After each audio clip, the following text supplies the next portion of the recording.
আসসালামু আলাইকুম। যে বন্ধুরা, যে দোয়াটি পড়লে কুরাইশ বংশের 10 জন গোলাম আজাদ করা সওয়াব পাওয়া যায়। সুবহানাল্লাহ। আসুন, বলুন কি দোয়া।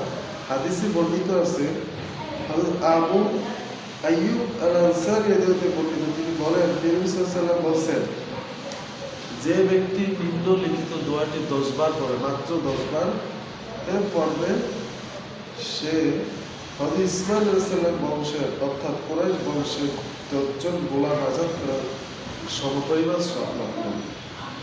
তো হাদিসটা তিরমিজি শরীফে আছে, ইমাম আহমদ সুনানের মধ্যে আছে, আরো অন্য আসল এমন কি দোয়া রয়েছে যেটা পড়লে কুরাইশ বংশের 10 জন গোলাম আজাদ করে দেওয়ার সওয়াব তার আমলনামায় লেখা হবে। সুবহানাল্লাহ। তো এই দোয়াটা হচ্ছে কি, লা ইলাহা ইল্লাল্লাহু ওয়াহদাহু লা শারীকা লাহু লাহুল মুলকু ওয়া লাহুল হামদ ওয়া হুয়া আলা কুল্লি শাইইন কাদির।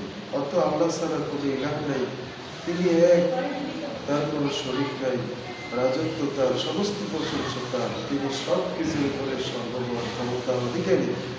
ফজিলত হচ্ছে যে পবিত্র দোয়াটা যে ব্যক্তি 10 বার মনোযোগ সহিত পবিত্রতার সাথে পাঠ করবে, তার আমলে কুরাইশ বংশের 10 জন গোলাম আজাদ করার সময় সওয়াব লেখা হবে। হযরত বেলাল রাদিয়াল্লাহু আনহুর মতে নির্যাতিত 10 জন গোলাম আজাদ করার সময় সওয়াব তার আমলে লেখা হবে। সুবহানাল্লাহ।